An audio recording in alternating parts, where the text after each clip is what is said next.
안녕하세요. 오늘은 2008년 글로벌 금융위기의 주범이었다는 CDO 혹은 한국어로 부채담보부 증권에 대해서 한번 쉽게 이해해 볼 건데요. CDO는 영어로 Collateralized Debt Obligations의 앞글자를 딴 약자인데요. 여기서 Collateralized는 담보로 제공된 이란 의미로 어떤 자산을 담보로 삼았다 라는 뜻이고요. 다음으로 Debt 는 부채를 의미하고 쉽게 말해서 은행이 개인이나 기업에 빌려준 돈을 뜻하죠. 그리고 obligations는 여기서 증권이라고 해요. 그래서 합쳤을 때 한국어로는 부채담보부 증권이 되는 것이라고 해요. 부채담보부 증권을 제대로 아는 것은 오늘날 금융 시스템이 어떻게 서로 연결이 되어 있는지 파악하는데 필수라고 해요. 뿐만 아니라 2008년 9월부터 미국에서 시작된 세계 규모의 경제 위기를 초래한 주범이 바로 이 CDO라고 합니다. 따라서 CDO가 뭔지 아는 것은 매우 중요하겠죠. 부채담보부 증권이란 말 그대로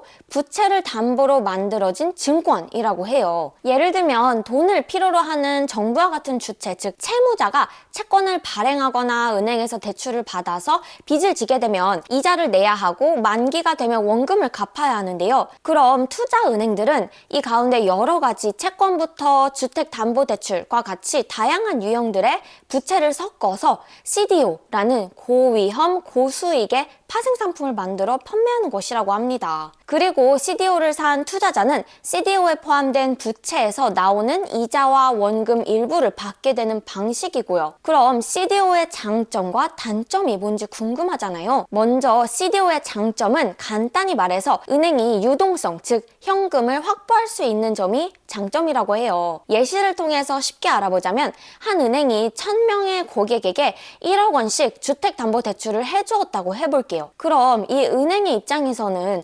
1000명에게 1억씩 총 1000억 원이라는 대출 채권이라는 것이 생긴다고 해요. 그럼 대출받은 사람들의 빚이 은행이 받아야 할 돈인 대출 채권이 되는 것이고요. 근데 은행 입장에서는 1000억 원이라는 대출 채권이 당장 현금화 시킬 수 없는 묶인 돈이잖아요. 하지만 은행은 계속해서 영업을 하기 위해서 현금이 필요하고 그래서 만들어낸 것이 바로 CDO라고 합니다. 그래서 은행은 예시처럼 1000억 원어치의 대출 채권들을 모아서 이걸 담보로 CDO라는 상품을 투자자에게 팔고 현금을 얻는 방식이라고 하는데요. 그리고 CDO를 산 투자자들은 대출을 받은 고객들이 은행에 내는 이자와 원금으로부터 또다시 이자와 원금을 받게 되는 것이고요. 이렇게 은행은 대출 채권이 만기하기 이전에 현금, 즉 유동성을 조기에 확보할 수 있는 점이 CDO의 첫 번째 장점이라고 합니다. CDO의 두 번째 장점은 은행이 대출 채권을 혼자 떠안게 되면 돈을 빌려간 고객들이 대출을 갚지 못할 경우에는 은행이 모든 손실을 감당해야 하잖아요. 이런 상황에서 CDO를 팔면 CDO를 산 투자자들이 손실을 떠안게 되기 때문에 은행 입장에서는 위험을 분산시킬 수 있는 점이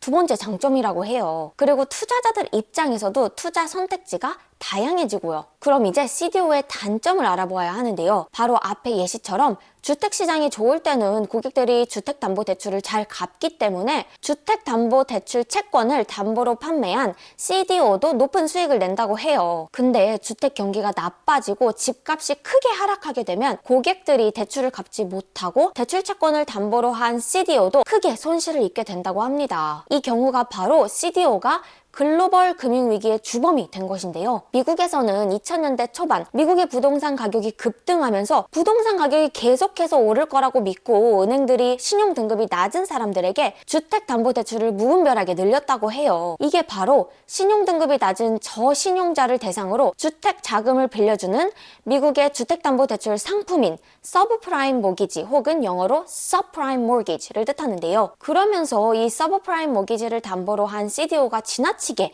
많이 발행된 상황에서 미국의 주택 경기가 나빠졌고 CDO의 기초자산인 담보주택의 가격이 떨어지면서 주택담보대출을 받아간 사람들이 은행에 원금과 이자를 갚지 못하는 일이 잇따라 속출했다고 해요. 결국 CDO는 휴지 조각이 되었고 CDO를 샀던 투자자들도 무너지면서 경제 위기가 촉발되었다고 합니다. 특히 2008년 9월 많은 양의 CDO를 가지고 있던 리먼 브라더스의 파산을 시점으로 미국 경제에 크게 의존하던 몇몇 나라들의 경제 또한 무너졌었고 전 세계적인 금융위기가 시작되었던 것이라고 해요. 즉 2008년 글로벌 금융위기가 금융 시스템 전체를 흔들고 큰 손실을 가져올 수 있는 CDO의 단점을 보여주는 예시인 것이죠. 하지만 여전히 많은 투자은행들은 위험도도 매우 높지만 장점이 많은 CDO를 활발히 발행하고 있다고 하는데요. 따라서 투자자부터 금융기관, 감독 당국 모두 CDO의 위험성을 정확히 이해하는 것이 중요하다고 합니다. 그럼 이렇게 오늘은 부채담보부 증권, 즉